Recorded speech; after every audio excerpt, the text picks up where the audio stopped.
আল্লাহ তাআলা সারা জগৎকে সৃষ্টি করে আল্লাহ তাআলা এইভাবে রাখছেন, পুরাটা সৃষ্টি জগৎকে আল্লাহ তাআলা কুরসি বানায় রাখছেন। এই চেয়ারটা, মেম্বরটা আমাদের সামনে না দূরে?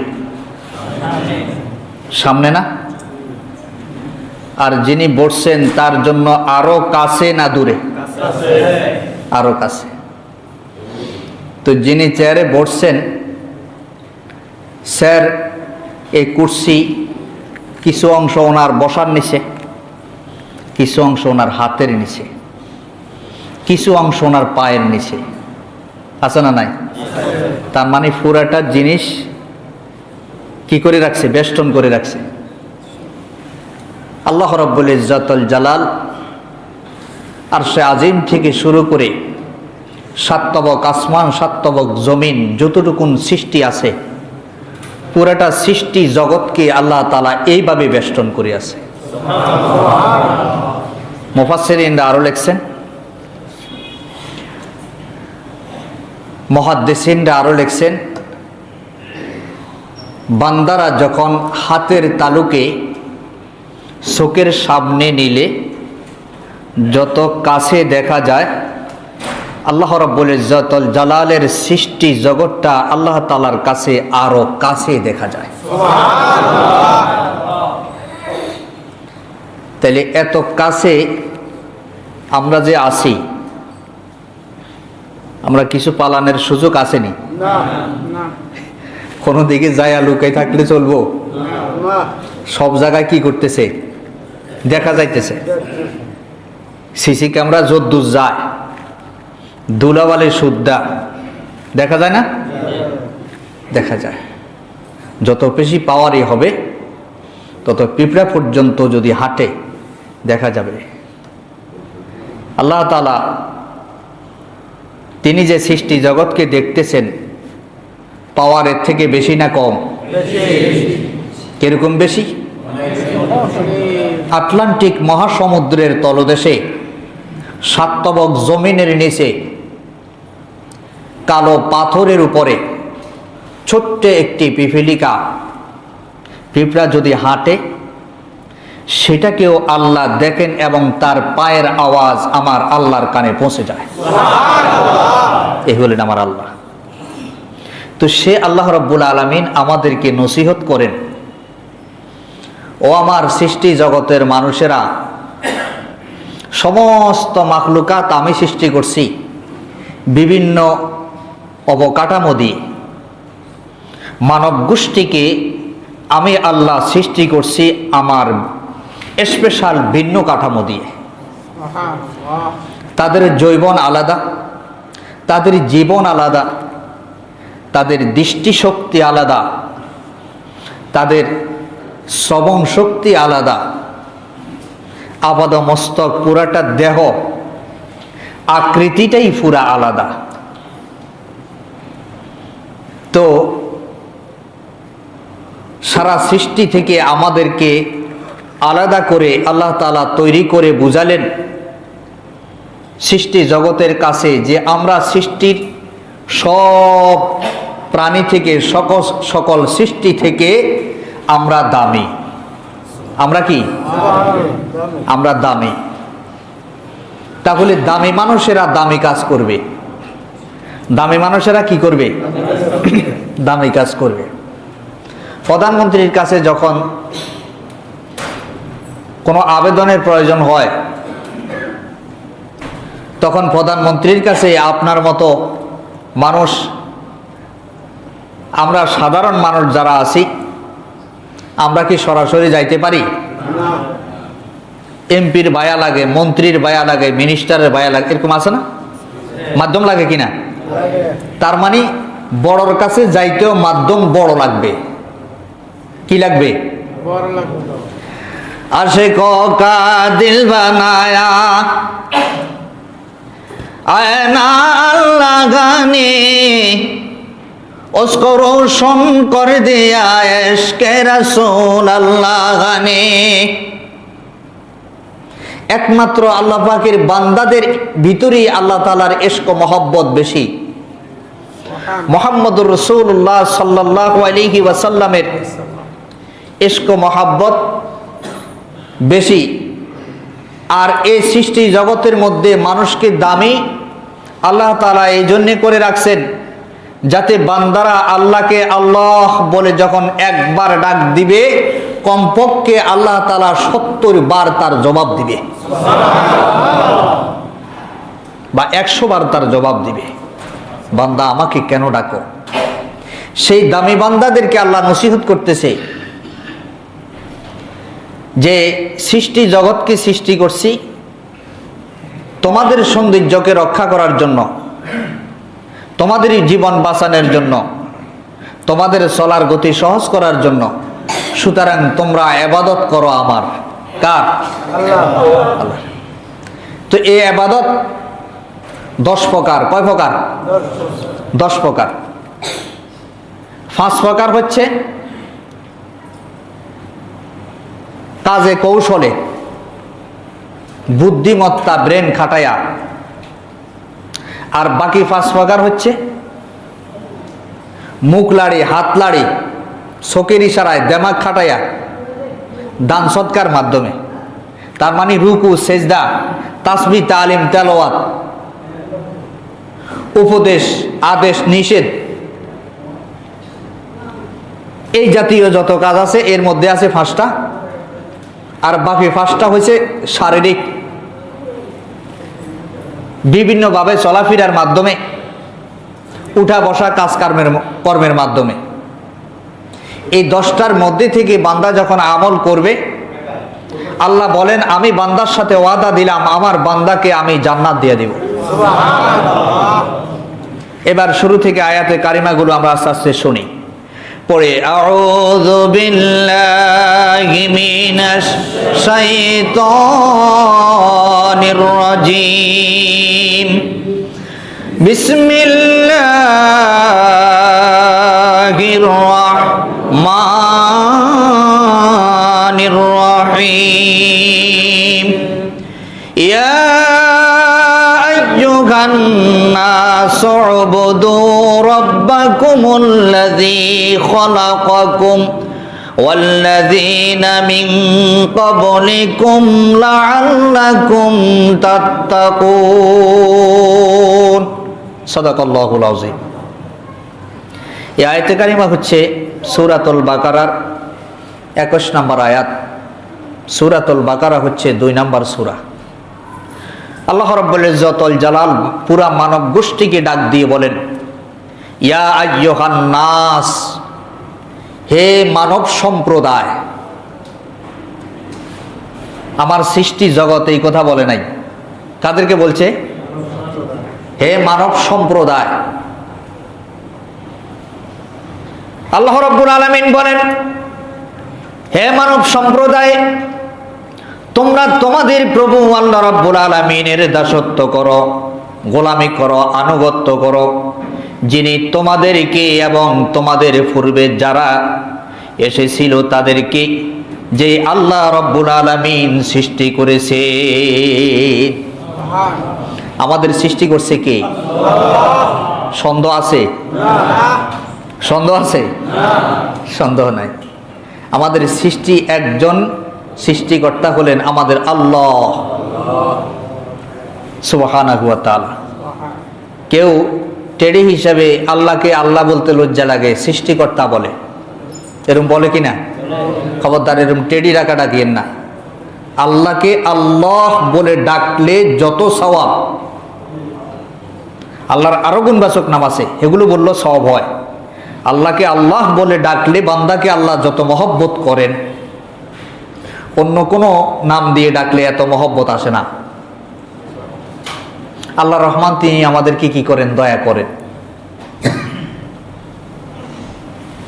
তো যাই হোক, সেটার আলোচনা আরেক দিকে। সে আল্লাহ রাব্বুল আলামিন বলেন, আমি তোমাদেরকে সৃষ্টি করছি, আর গোলামিটা হবে একমাত্র আমার। গোলামিটা হবে কার? তাহলে মাথার চুল কাটা থেকে শুরু করে হাত পায়ের নখ কাটা পর্যন্ত, আমার আপাত মস্তকের ভিতরে যা আছে পুরাটা কার? তাইলে মাথার চুল কাটা থেকে পায়ের নখ কাটা পর্যন্ত, ঘুম থেকে উঠা থেকে শুরু করে আবার ঘুমানো পর্যন্ত পুরাটা সময় আল্লাহর হুকুমের উপরে থাকতে হবে। কিছু সময় আল্লাহর হুকুম মানলাম, কিছু সময় বদমাশি করলাম, এরকম করলে চলবে? তাইলে তার তো জীবন হলো না। কি হলো না? জীবন হলো না। আর মানবের জীবন হলো না। তাহলে কিছু সময় মানুষের জীবন, কিছু সময় পশুর জীবন। আল্লাহর অবাধ্য পশুরাও হয় না। এই জন্য আল্লাহ তাআলা বলছেন, মানুষের চরিত্রের অবস্থা এমন হবে, কিছু সংখ্যক মানুষের চরিত্র এমন হবে এবং একটা সময় আসবে তাদের চরিত্র যে এমন তারা ভুলে যাবে। উলাইকা কাল আনআম বাল হুম আদল।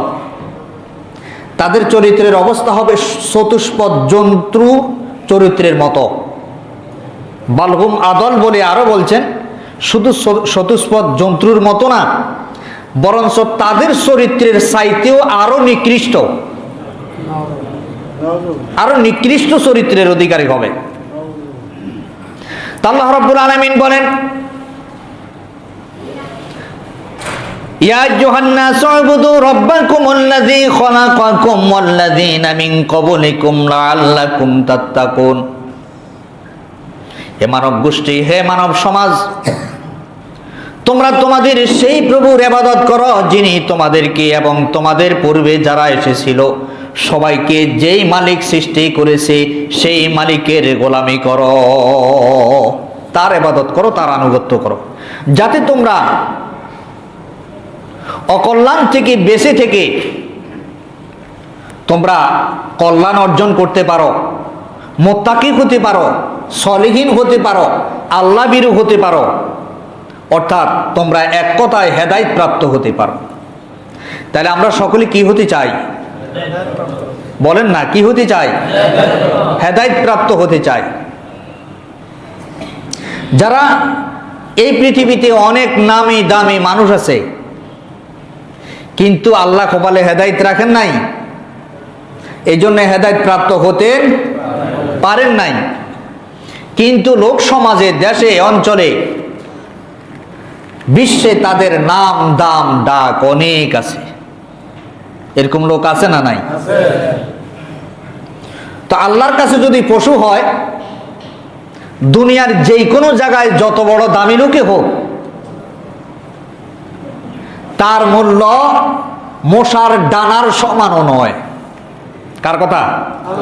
হাদিসে কুদসি, যে এই পৃথিবীর এই নাফরমানি যা করতেছে, এই পৃথিবীতে থাইকা যা বাহাদুরি করতেছে, আমার কাছে যদি এই পৃথিবীটার মূল্য মশার ডানার সমান হতো, তাহলে কোনো কাফেরকে এক ডুব পানিও গিলতে দিতাম না। বান্দারা আমাকে ডাকবে তাদের ফায়দা অনুপাতে, তাদের লাভের জন্য। একজন সৃষ্টিও যদি আল্লাহকে আল্লাহ বলে ডাক না দেয়, আল্লাহর বিন্দু পরিমাণও কোনো ক্ষতি হবে না। সারা সৃষ্টি জগৎ যদি আল্লাহকে আল্লাহ আল্লাহ বলে ডাকতে থাকে, আর সুযোগ যদি কিয়ামত পর্যন্ত দেওয়া হয়, আল্লাহ তাআলার এক চুল পরিমাণও কোনো ফায়দা হবে না। ডাকলেও আল্লাহ, না ডাকলেও আল্লাহ। ডাকলে ফায়দা কার? ডাকলে ফায়দা আমার। আপনি কাজ করলে মজুরি পাবেন, কাজ না করলে ঘরে বসে থাকলে আপনাকে ঘরে নিয়ে কেউ দিয়ে আসবে, তার মানে পাবেন না। তো মজদুরের মজুরি দেওয়ার জন্য তো বসে আছেন, মজদুরি দিলে কি পাবে? মজুরি দিলে মজদুরি পাবে। আল্লাহ রাব্বুল আলামিন বলেন, সুতরাং তোমরা যদি হেদায়েত প্রাপ্ত হতে চাও, আল্লাহর দিদার লাভ করতে চাও, তোমরা যদি মুসলমান দাবি করে থাকতে চাও, তাহলে তোমাদের প্রভু যিনি তোমাদেরকে সৃষ্টি করেছেন তার হুকুম মতো তার আনুগত্য মেনে চলো, তাহলে পরে তোমরা কামিয়াব আর হেদায়েত প্রাপ্ত হয়ে যাবে। এরপরে আল্লাহ তাআলা বলেন, কাইফা তাকফুরুনা বিল্লাহি ওয়া কুনতুম আমওয়াতান ফাআহইয়াকুম সুম্মা ইউমীতুকুম সুম্মা ইউহয়ীকুম সুম্মা ইলাইহি তুরজাউন। সূরাতুল বাকারার 28 নম্বর আয়াতে কারিমার মধ্যে আল্লাহ তাআলা ইরশাদ করেন, তোমরা আল্লাহ রাব্বুল আলামিনকে কিভাবে অস্বীকার করছো, তার কুদরতকে কিভাবে অস্বীকার করছো, তার সৃষ্টিকে তোমরা কিভাবে অস্বীকার করছো। অথচ তোমরা এক সময় তোমরা ছিলে না, প্রাণহীন ছিলে, মৃত ছিলে। আল্লাহ রাব্বুল আলামিন দয়া করে তোমাদেরকে জীবন দান করলেন। আমাদেরকে জীবন দান করছে কে? আল্লাহ। তো সুবহানাল্লাহ বলতে ইচ্ছা করে না ভাই? বলেন না জোরে সুবহানাল্লাহ। আমাদেরকে প্রাণ দিলেন, আমাদেরকে জান দিলেন। আমাদের রূপ ছিল না, জৈবন ছিল না, জীবন ছিল না, আমরা ছিলাম জল পদার্থ। সেই জল পদার্থ থেকে আল্লাহ রাব্বুল আলামিন দয়া করে আমাদেরকে প্রাণ দিলেন, জীবন দিলেন, জীবন দান করছেন। এরপরে তিনি তোমাদেরকে আবার মৃত্যু ঘটাবেন। আমাদেরকে আবার মৃত্যু দিবে কে? আল্লাহ। আমাদেরকে আবার মৃত্যু দিবেন। যেন রাসূলুল্লাহ সাল্লাল্লাহু আলাইহি ওয়াসাল্লাম বলছেন, মাঝে মাঝে তোমরা কবরস্থানে যাইও, তাহলে কিছুটা উদাসীনতা দূর হবে। কি দূর হবে? উদাসীনতা দূর হবে। কবরস্থানে যাইলে কবরস্থ ব্যক্তিদেরকে দেখে তুমি নসিহত গ্রহণ করবে যে এই কবরের মানুষগুলো তো আমার থেকেও শক্তিশালী ছিল, আজকে কোথায়। তাদের থেকে নসিহত গ্রহণ করবা, তোমার ঈমান মজবুত হবে। এই জন্য আমরা মাঝে মাঝে কি করব? কবর জিয়ারত করব। কি করব? কবর জিয়ারতে যাব। আমাদের আশপাশে যে সকল কবরস্থান আছে, সুযোগ পাইলে একটু যায়া কবরস্থানের পাশে দিয়ে ঘুরি গাড়ি আসবো, একটু তাদের জন্য দোয়া করে আসবো, নিজেও নসিহত গ্রহণ করে আসবো। আল্লাহ আমাদেরকে তৌফিক দান করে, বলি আমিন। আল্লাহ তাআলা বলেন, তোমরা আমাকে কিভাবে অস্বীকার করো? জীবন তো আমি দিলাম, আবার মৃত্যু আমি ঘটাবো, তারপর আবার জীবিত করব তোমাদেরকে। মৃত্যু দেওয়ার পরেও আবার জীবিত করার জন্য আল্লাহ তাআলা শক্তি রাখেন কি রাখেন না? আল্লাহ তাআলা আবার শক্তি রাখেন, আবার আমাদেরকে জীবিত করবেন। তার মানে আমরা কি কর্মগুলো দুনিয়াতে এসে আমাদেরকে যখন জান দিলেন, প্রাণ দিলেন, আমাদেরকে শক্তি সমর্থ দিলেন, সব কিছু দান করলেন, এই পৃথিবীতে এসে আমরা সময়টা কোন কাজে লাগালাম? টাকা কোন কাজে খরচ করলাম? পয়সা কোন কাজে খরচ করলাম? জীবন কোন কাজে পরিচালনা করলাম? কোন রাস্তায় পরিচালনা করলাম? কেসুনুর কাজে পরিচালনা করলাম না আল্লাহর দ্বীনের কাজে পরিচালনা করলাম? সেই হিসাব নিবে কি নিবে না? নিবে কি না? আজকে বড় বড় বিশাল বড় বড় শিল্পপতিদের ঘরের মধ্যে বোতলের অভাব নাই। বোতল চিনেন না? দেখছেন কি সুন্দর, এরকম হাতের তালুতে রেখা ফালছে। কত বিশাল বড় বড় মন্ত্রীরা যায়া তার কাছে আনন্দ করছে। আর একটু বেশ কম হয়েছে, এখন কি কোন জায়গায়? জেলখানায়। এই যে মদের বোতল, সব সাইডে বড় বড় বোতল, দামি দামি মদের বোতল পাইল, এগুলোর প্রোডাকশন কারা দিছে? যারা গ্রেফতার করছে এরাই দিছে, এরাই ফেলছে। আবার আজকে তারাই আবার কি করলো? ধরায়া দিল। একটা বেশ্যা মহিলা, তাকে গ্রেফতার করলো, মনে হয় জামাই আদরে হাত ধরে নিচ্ছে, বান্ধবী আরেক বান্ধবীকে নিতেছে। আর একজন আলেমকে এতেকাফ থেকে, মসজিদ থেকে গ্রেফতার করলো, হাত ফাইন মধ্যে হ্যান্ডকাপ লাগায়া, মনে হয় যে কয় হাজার বাংলাদেশ এরকম ডাকাতি করছে সে। দেখেন না আপনারা? আল্লাহর গজব এত সহজে যাবে? এতেকাফ থেকে মানুষ নাই, পৃথিবীর ইতিহাসে নাই। জুমা মসজিদে ইমামতি করার জন্য আসছে, সেখান থেকে গ্রেফতার হয়েছে, হাত পায়ে করা। আদর্শের কথা বললে বিপদ। এটা একটা জাহাঙ্গীর কবির নাম শুনছেন না আপনারা? এবারে মানুষকে পরামর্শ দিয়েছে, তার পরামর্শে বিনা ওষুধে, বিনা রুটিতে, বিনা ভাতে হাজার হাজার মানুষ সুস্থ হতে শুরু করছে। আর এই লোকের বিরুদ্ধে এক ধরনের শিক্ষিত নামের কুলাঙ্গারেরা লাইগা কত রকমের অবজেকশন।